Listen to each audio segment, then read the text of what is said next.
I've used wood chips for years, probably like many of you watching. They were cheap, easy to spread, and broke down slowly enough to keep weeds down and moisture in, but one season I started to notice something. My plants just weren't performing the way they used to. The soil beneath was dry in spots, compact in others, and worm activity had slowed. That's when I decided to run a quiet experiment, something small, in one raised bed. I swapped out the wood chip mulch for a mix of shredded leaves layered over biochar.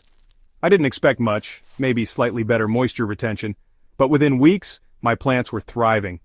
Bigger leaves, deeper color, and far more resilience during heat waves. Have you ever tried using shredded leaves or biochar as mulch? Let me know in the comments below. I'm curious to hear your results, especially if you're also coming from wood chips. Let's dive into what happened, why it worked, and how you can replicate it in your own beds or containers. Don't get me wrong, wood chips are a fantastic resource, but when used as the only mulch layer year after year, they come with a few downsides. For starters, they can tie up nitrogen as they break down, and if the chips are too fresh or from certain types of wood, they can create a temporary imbalance in the microbial community underneath.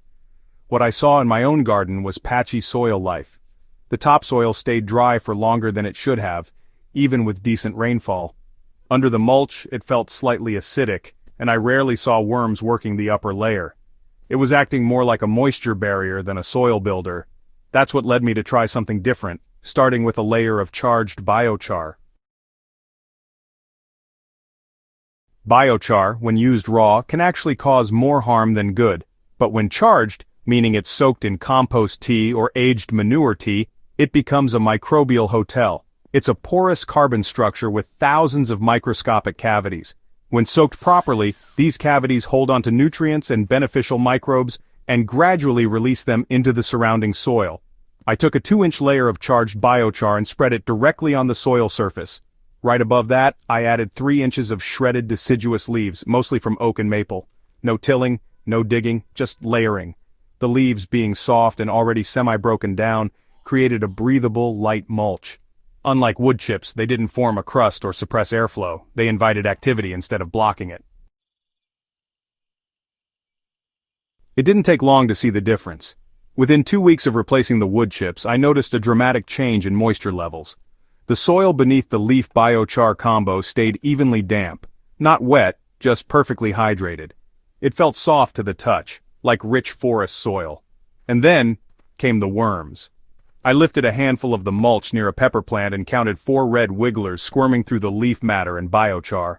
In the rest of the garden under wood chips, I'd been lucky to find one. The soil had gone from dull and crusty to dark, sweet-smelling, and alive. Plant growth reflected this change too. Peppers and kale planted in the test bed grew faster and looked glossier than their siblings growing just a few feet away under traditional wood mulch. Flowering happened sooner. Pollinators started showing up more consistently too, likely drawn by the more vigorous blooms. Why did this combo outperform wood chips so dramatically? It comes down to 3 main factors: microbial activity, water retention, and soil structure. The charged biochar doesn't just sit in the soil, it acts like a biological bank, absorbing and slowly releasing nutrients. Because it's inoculated with compost tea, it's already teeming with beneficial microbes. These microbes establish themselves in and around the char, improving nutrient cycling and plant root health. The shredded leaves, meanwhile, break down faster than wood chips and provide a constant food source for fungi and bacteria. As they decay, they further support microbial activity while physically protecting the soil from temperature swings and evaporation. Together, this layering creates a living mulch system that breathes, feeds, and holds water more effectively than traditional wood mulch alone. Now that I've used this method for a full growing season, I can confidently say the results weren't a fluke. The soil in my experimental bed is now deeper in color, softer in texture, and easier to work with. Roots go deeper, I water less, and the ecosystem in that bed is simply more vibrant. I've also noticed a long-term improvement in fungal networks. Fine, white strands, mycorrhizal hyphae, have started showing up under the leaf layer. These symbiotic fungi help plants absorb water and nutrients far more efficiently, especially phosphorus. Even when the rest of the garden starts showing signs of stress during dry spells, this one bed holds on longer, and the plants bounce back faster. If you've been relying on wood chips and haven't seen the plant response you're hoping for, try this shift.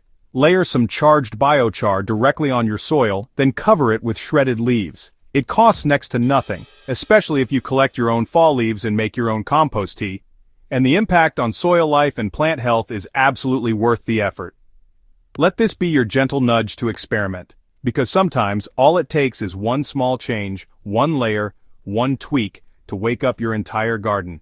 If you enjoyed this guide and plan to give this combo a try, hit subscribe to Hydrohaven, share this video with your gardening community, and let us know how your garden responds. We've got more regenerative, real-life tested soil tips coming your way, because your soil deserves better than ordinary.